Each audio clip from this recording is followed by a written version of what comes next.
आज हम लोग चेतना बायोलॉजी प्लेटफॉर्म पर 12th क्लास का पहला चैप्टर पुष्पी पादप में लैंगिक जनन का पार्ट 18 पढ़ेंगे। पार्ट 18 पढ़ेंगे। आपको हम पढ़ाएंगे पार्ट 18। ठीक है, तो आज हम लोग चेतना बायोलॉजी प्लेटफॉर्म पर पुष्पी पादप लैंगिक जनन में पहला चैप्टर एनसीईआरटी का, जिसमें से हम क्या पढ़ेंगे, पार्ट 18। किसके बारे में पढ़ेंगे? पार्ट 18 में। अब आपको याद कीजिए, हम आपको पार्ट 17 में परागन के बारे में बहुत ही अच्छे तरीके से बताएं। किसके बारे में बताए हैं? परागन के। तो आपको हम बहुत अच्छे तरीके से बताएं, यदि परागकण परागकोश से निकलकर किसी भी स्त्री केसर या वर्तिकाग्र वाले भाग पर पहुंचता है तो हम उसी क्रिया को परागन बोले थे। क्या बोले थे? परागन। उसके बाद बोले परागन जो होते हैं खास करके दो प्रकार के होते हैं। एक परागन का क्या नाम था? स्वपरागन। पहला परागन क्या नाम था? स्वपरागन। उसके बाद दूसरा परागन का नाम था परपरागन। यानी स्वपरागन के बारे में भी हम आपको बता दिए और परपरागन के बारे में भी बता दिए। लास्ट में जो बता रहे थे, जो खास करके परपरागन होता है। कौन सा परागन होता है? परपरागन, यानी कि क्रॉस पोलिनेशन। क्रॉस पोलिनेशन में हम आपको समझाएं, क्रॉस पोलिनेशन करने का जो तरीका है वह 3 तरीके होते हैं। क्रॉस पोलिनेशन के करने का तरीका कितने था? 3 तरीके। उसका जो खास करके एजेंट के द्वारा हो रहा था वह एजेंट 3 प्रकार के हो सकते हैं। पहला हम आपको बताएं जल परागन। इसका मतलब हुआ कि कुछ ऐसे प्लांट है जो जलीय है, तो उसमें जो परागन होगा वह जल के द्वारा होगा। किसके द्वारा परागन होगा? जल के द्वारा। दूसरा हम आपको बोले कुछ ऐसे पादप है जो वायु परागन करता है। कौन सा परागन करता है? वायु। मतलब कुछ ऐसे प्लांट है जो वायु के द्वारा अपना परागकण को स्त्री केसर वाले भाग पर पहुंचाता है। स्त्री केसर वाले भाग पर पहुंचाता है। उसके बाद हम आपको पढ़ाएं जो सबसे अधिक होता है इस पूरे पृथ्वी पर, वह होता है किसी भी एजेंट, खास करके ये जो कीट होते हैं, मधुमक्खी होते हैं, अन्य जितने भी कीट होते हैं, जंतु द्वारा, जिसको हम बोले थे जंतु परागन। तो मतलब जंतु परागन द्वारा भी बहुत सारे पौधा का परागन होता है। किसके द्वारा? जंतु परागन के द्वारा। तो ये लोग हम लोग पढ़ लेते। तो आज जो हम लोग पढ़ेंगे वह पढ़ेंगे कृत्रिम परागन। आज हम लोग क्या पढ़ेंगे? ये जो पार्ट 18 में आपको पढ़ाया जाएगा कृत्रिम परागन। तो आप सबसे पहले समझिए आर्टिफिशियल पोलिनेशन। कृत्रिम परागन क्या होता है? Artificial pollination. अगर नाम यहां बोल दिया कृत्रिम परागन, तो इसका मतलब क्या होगा? अच्छे से समझने की कोशिश कीजिए। अगर हम बात कर रहे हैं कि कृत्रिम परागन, कौन सा परागन बात कर रहे हैं? कृत्रिम परागन। तो स्वाभाविक है कि यहां जो परागन होगा वह मानव के द्वारा होगा। किसके द्वारा होगा परागन? मानव के द्वारा। इससे पहले जो भी हो रहा था, प्रकृति में जो भी जीव था या प्रकृति द्वारा जो भी जीव था उसके द्वारा परागन हो रहा था। लेकिन यहां मानव द्वारा परागन होगा, जिसको हम बोलेंगे कृत्रिम परागन। जिसको हम क्या बोलेंगे? कृत्रिम परागन। इसको क्या बोलेंगे? कृत्रिम परागन। तो आज के जो टॉपिक जो नाम है उसका नाम है कृत्रिम परागन। ध्यान से सुनिए, आज के टॉपिक का क्या नाम है? कृत्रिम परागन। क्या नाम है आज के टॉपिक का? कृत्रिम परागन।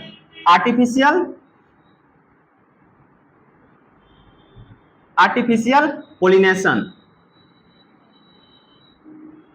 Artificial pollination. तो यहां हम क्या लिखे हैं? कृत्रिम परागन। क्या नाम लिखे हैं? कृत्रिम परागन, आर्टिफिशियल पोलिनेशन। मतलब समझिए ये जो होगा परागन मानव के द्वारा होगा। किसके द्वारा होगा? मानव के द्वारा। अब कृत्रिम परागन में होता क्या? कृत्रिम परागन किस तरह होता है, किस तरह से मानव कृत्रिम परागन करते हैं? ठीक है, कृत्रिम परागन किस तरह से करते हैं, तो पहले हम आपको डिफाइन यानी कि परिभाषा लिखाते हैं, उसको समझिए अच्छे तरीके से। देखिए इसमें क्या होता है? मानव के द्वारा। किसके द्वारा हम बोले? मानव के द्वारा। किसके द्वारा? मानव के द्वारा परागकण को मानव के द्वारा परागकण को मानव के द्वारा परागकण को वांछित पुष्पों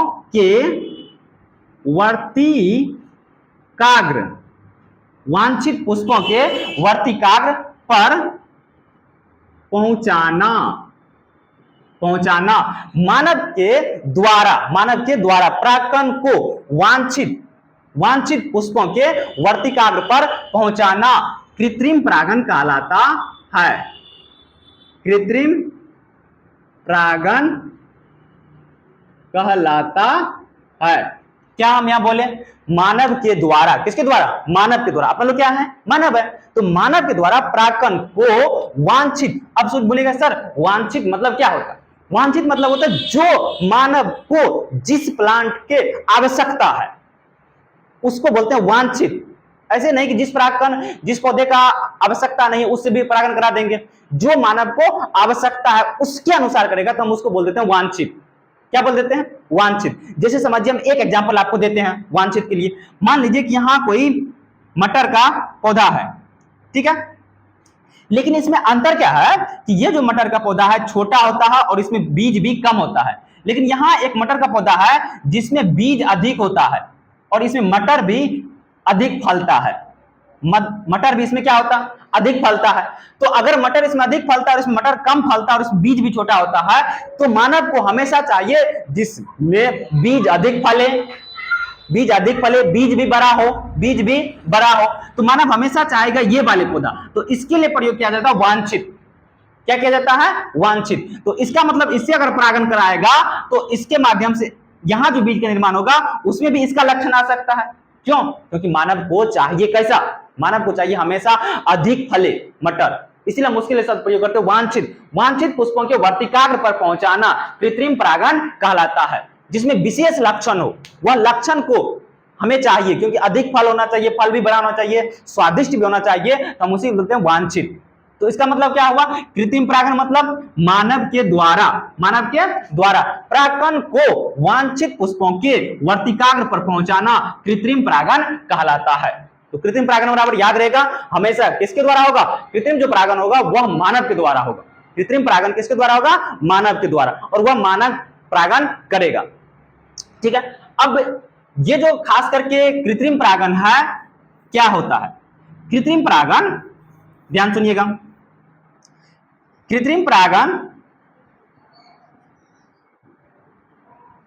कृत्रिम परागण एक ही, ध्यान सुनिए, एक ही जाति के, कृत्रिम परागण एक ही जाति के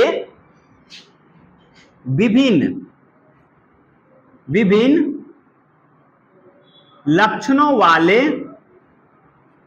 विभिन्न लक्षणों वाले पौधों के, कृत्रिम परागण एक ही जाति के विभिन्न लक्षणों वाले पौधों के बीच किया जा सकता है, किया जा सकता है। कृत्रिम परागण मतलब क्या हुआ, एक ही जाति के, एक ही जाति मतलब क्या हुआ, मटर है, मटर में मान लीजिए 3-4 गो पौधा है, यहां एक प्लांट है, यहां एक प्लांट है, यहां एक प्लांट है, यहां भी एक प्लांट है, लेकिन ये सभी मटर का पौधा है, ठीक है, और एक ही जाति है। लेकिन इस पांचों में सोचिए विभिन्न प्रकार के लक्षण है, विभिन्न प्रकार के लक्षण है। इसमें हो सकता है कि बड़ा मटर फलता होगा और मटर भी जो फलता होगा इसमें अधिक फलता होगा, लेकिन ये छोटा भी होता होगा, इस मटर भी कम फलता होगा, कम फलता होगा। इसका गुण लक्षण कीजिएगा तो इसमें क्या होगा, मटर फलता है अधिक ही साथ ये पौधा भी अधिक होता है, लंबा भी होता है, जिसके कारण इसमें बड़ा भी होता है, बड़ा भी होता है। तो इसका मतलब है एक ही पौधा का विभिन्न लक्षण है। कृत्रिम परागण एक ही जाति के विभिन्न लक्षण वाले पौधों के बीच कराया जा सकता है या किया जा सकता है, जिससे होगा क्या, मानव को अधिक मात्रा में मटर उपलब्ध होगा, मटर उपलब्ध होगा। तो इसीलिए कृत्रिम परागण हम कर सकते हैं, कृत्रिम परागण एक ही जाति के विभिन्न लक्षणों वाले पौधों के बीच किया जा सकता है और होता भी है और मानव करता है इसके द्वारा, जिससे उसको अधिक मटर उपलब्ध हो सके। तो क्या बात समझे। दूसरा बात भी आप लिख सकते हैं कि कृत्रिम परागण विभिन्न यानी कि भिन्न भिन्न जातियों के बीच भी करवाया जाता है। जैसे चावल और गेहूं का बीच भी परागण करवाया जाएगा, जिससे उसमें एक और विशेष लक्षण आएगा।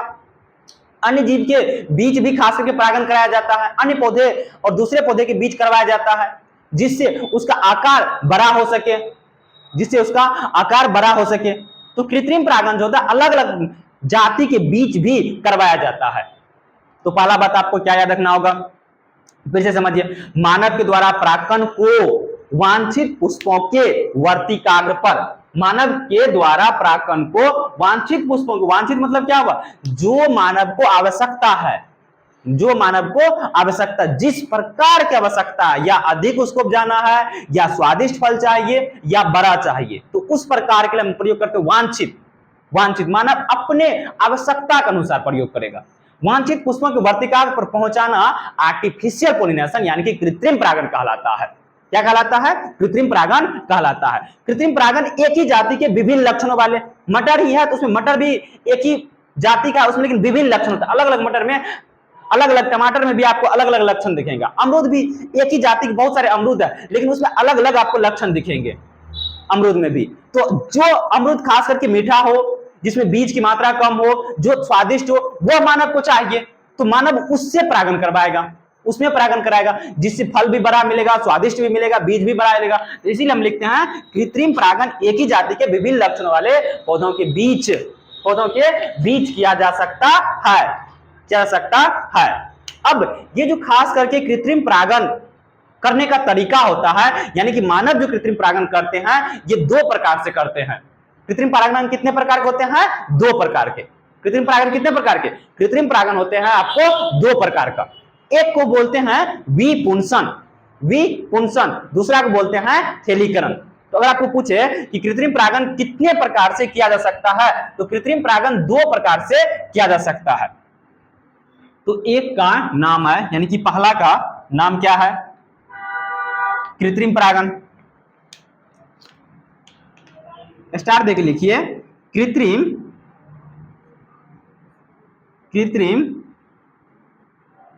परागण। कृत्रिम परागण दो प्रकार के होते हैं। कृत्रिम परागण कितने प्रकार के होते हैं? दो प्रकार का। पहला जो कृत्रिम परागण आता है हम उसको बोलते हैं विपुंसन।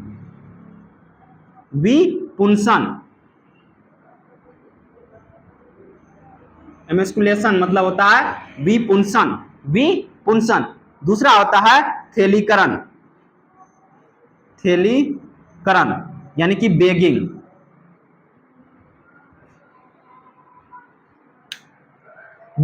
तो अगर आपको पूछेगा कृत्रिम परागण कितने प्रकार के होते हैं, तो कृत्रिम परागण दो प्रकार के होते हैं। कृत्रिम परागण कितने प्रकार के होते हैं? दो प्रकार के, एक विपुंसन, एक थैलीकरण। तो अब हमको यह समझना है कि सर विपुंसन क्या है, विपुंसन मतलब क्या होता है, समझाइए। तो हम आपको समझा रहे हैं विपुंसन यानी कि एमस्कुलेशन। विपुंसन में क्या होता है, यहां ध्यान से देखिएगा। ये हम जो पुष्प का निर्माण कर रहे हैं, ये एक पुष्प है, ध्यान से समझिएगा। हम लोग जानते हैं ये पुष्प का जो है स्त्री केसर वाले भाग है। कौन सा वाले भाग है? ये स्त्री केसर वाले भाग है। यहां अगर हम इस संरचना को बना रहे हैं तो हम इसको बोलते हैं पुष्पासन। क्या बोलते हैं? पुष्पासन। यहां से निर्माण होता है पुंकेसर का। यहां से किसका निर्माण होता है? पुंकेसर का। और यहां से भी निर्माण होगा, दूसरा पुंकेसर बना दिए, ठीक है। उसके बाद यहां निर्माण होगा दलपुंज, इसको क्या बोलते हैं? दलपुंज। फिर यहां से भी निर्माण होगा दलपुंज का, और यहां निर्माण होगा बाह्यदलपुंज, और यहां भी निर्माण होगा बाह्यदलपुंज। तो ये द्विलिंगी पुष्प हुआ, ठीक है। अब अगर ये द्विलिंगी पुष्प है, हमको लेकिन कराना है कृत्रिम परागण। ऐसे समझिए कि इसके परागण से हम यहां परागण नहीं कराना चाहते हैं, इसके परागण से परागण नहीं कराना चाहते। अगर इसके परागण से करेंगे तो ये हो जाएगा स्वपरागण, लेकिन हमको करवाना है पर परागण। क्यों? क्योंकि हमें चाहिए अधिक स्वादिष्ट वाले फल और बड़े फल चाहिए। तो हमें दूसरे प्लांट को हम देखे हैं, हमको उससे करवाना पड़ेगा। तो हम यहां बोले विपुंसन।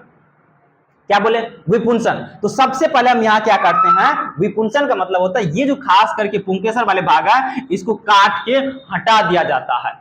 यानी अगर पुंकेसर को काट कर हटा दिया जाएगा तो उसी प्रोसेस या प्रक्रिया को क्या कहा जाता है? विपुंसन। तो क्या विपुंसन समझे आप लोग? यदि द्विलिंगी पुष्प हो तो उसके जो पुंकेसर वाले भाग होगा, यानी कि नर वाला जो भाग होगा, उसको आपको काट के हटा देना होगा किसी भी कैंची के सहायता से, ठीक है। उसको हटा देंगे तो उसी प्रक्रिया को हम क्या बोलते हैं? विपुंसन। यहां देखिए, हम यहां से मिटा देते हैं, तो इसका मतलब हुआ कि यहां से पुंकेसर को हम काट के हटा दिए। तो इसका मतलब इस प्रक्रिया, हम जिस प्रक्रिया से काटे उसी क्रिया को बोला जाता है विपुंसन। उस प्रक्रिया को क्या बोला जाता है? विपुंसन। तो क्या विपुंसन समझ में आ गया? विपुंसन का मतलब क्या होगा? परागण मतलब द्विलिंगी पुष्प के खास करके जो पुंकेसर वाले भाग है उसको काटकर हटाना, उस प्रक्रिया को बोलते हैं विपुंसन। अब देखिए विपुंसन हो गया। अब थैलीकरण क्या होता है?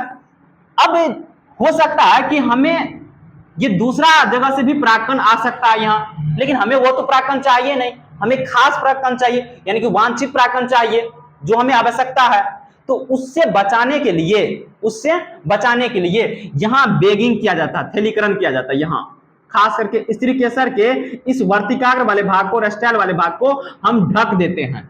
लेकिन हमेशा याद रखिएगा, इस प्लास्टिक में या बेगिंग में छोटे छोटे छिद्र होते हैं। ये छिद्र इतना छोटा होना चाहिए जिससे होकर परागकण प्रवेश ना कर सके, लेकिन प्रकाश प्रवेश कर सके, लेकिन परागकण प्रवेश ना कर सके, लेकिन प्रकाश प्रवेश कर सके। इस तरह से हम बेगिंग कर देते हैं। क्यों? क्योंकि हम दूसरे परागकण से इसको बचाना चाहते हैं जो वांछित नहीं है, और वांछित परागकण से बचाना चाहते हैं, क्योंकि हमको चाहिए वांछित, हमें चाहिए कौन? वांछित।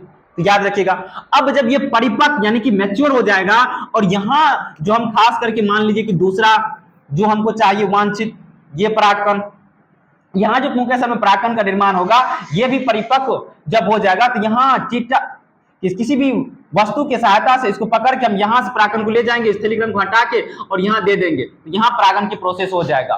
तो हम उसको बोलते हैं थैलीकरण। क्या बोलते हैं? थैलीकरण।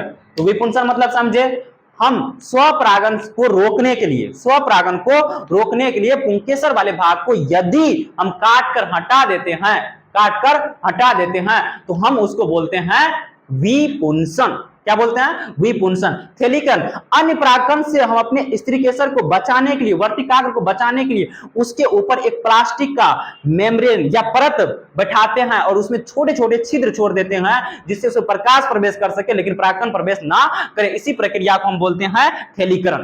क्या बोलते हैं? थैलीकरण। तो इस विधि से हम लोग करते हैं आर्टिफिशियल पोलिनेशन यानी कि कृत्रिम परागण। तो क्या आपको समझ में आ गया कृत्रिम परागण क्या है? तो याद रखिएगा, हमेशा मानव के द्वारा परागकण को वांछित पुष्पों के वर्तिकाग्र पर पहुंचाना कृत्रिम परागण कहलाता है। कृत्रिम परागण एक ही जाति के विभिन्न लक्षणों वाले पौधों के बीच करवाया जाता है या किया जाता है।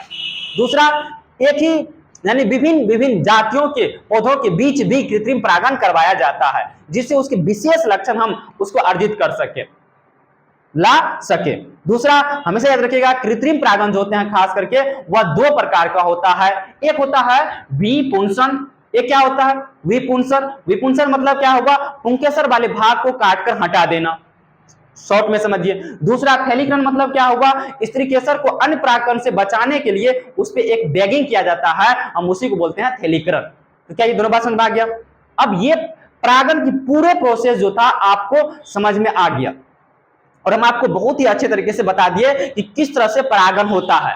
इसका मतलब हुआ कि अब ये कहानी खत्म हो गया कि परागकण स्त्री केसर वाले भाग पर पहुंच गया।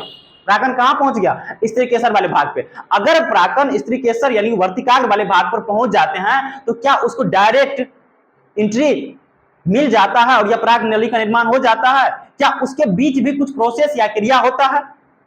क्रिया होता है तो कैसे होता है हम उसके बारे में आप पढ़ेंगे, जिसका नाम होगा पराग स्त्री केसर संकर्षण। पराग स्त्री केसर संकर्षण, जिसको शॉर्ट में बोलते हैं पारस्परिक क्रिया। अब जो हम पढ़ेंगे पराग स्त्री केसर संकर्षण। अब ध्यान से सुनिएगा।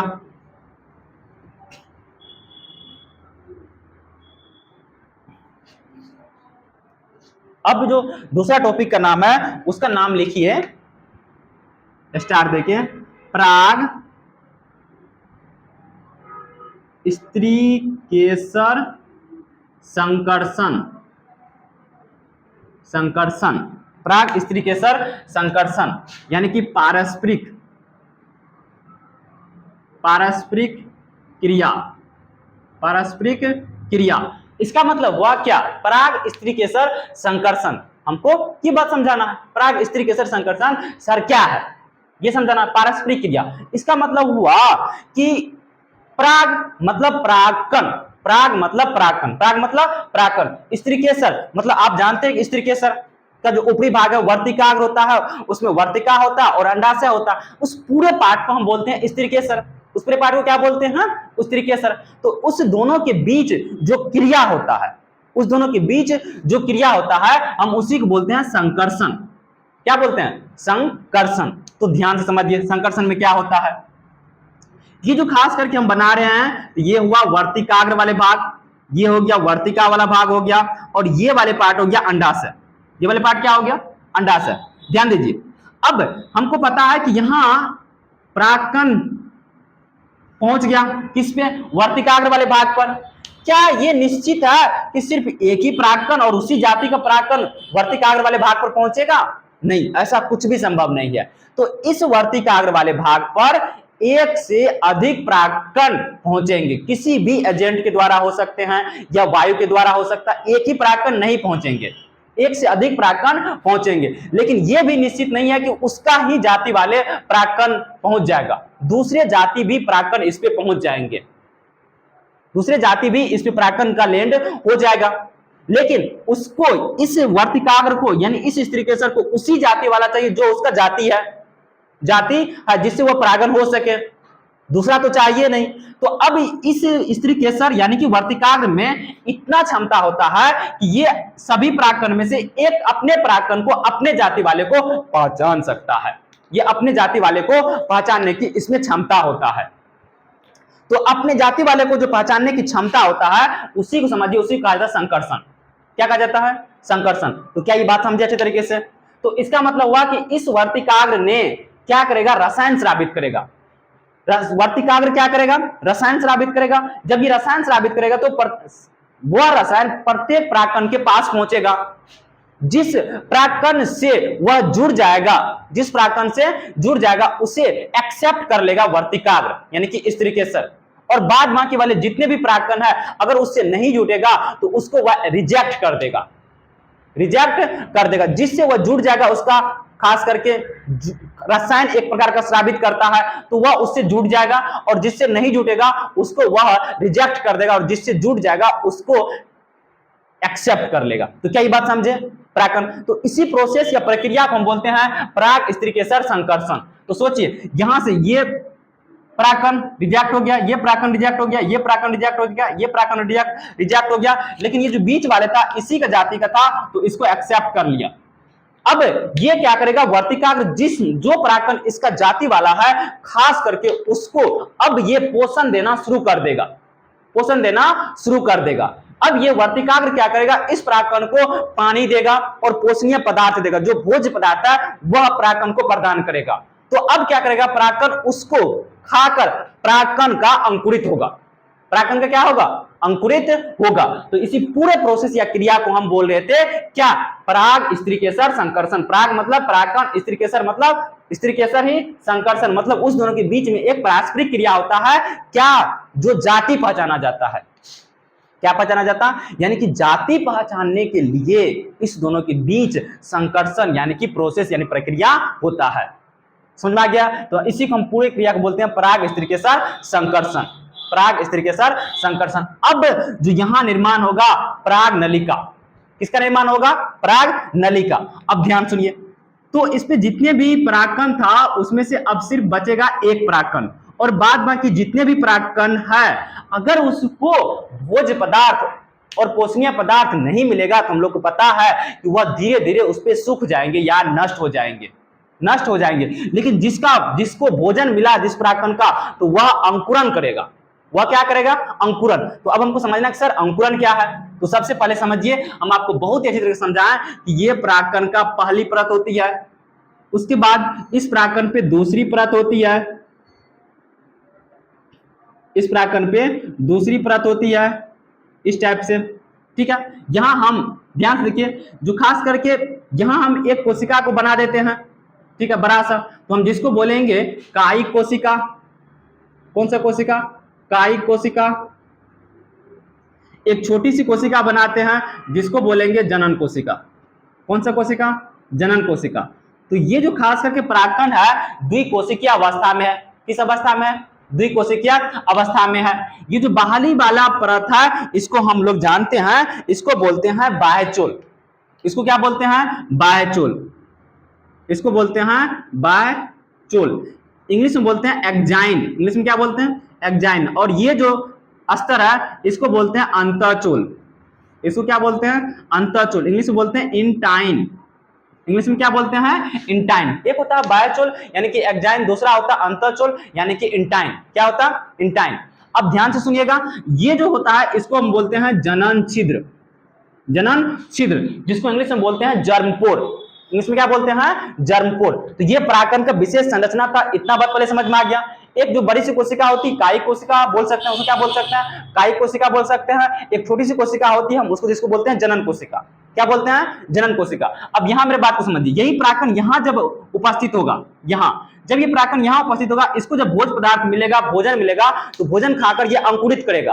तो यहां खास करके जो पराग नली का निर्माण होगा वह किससे होता है, उसको ध्यान से समझिए।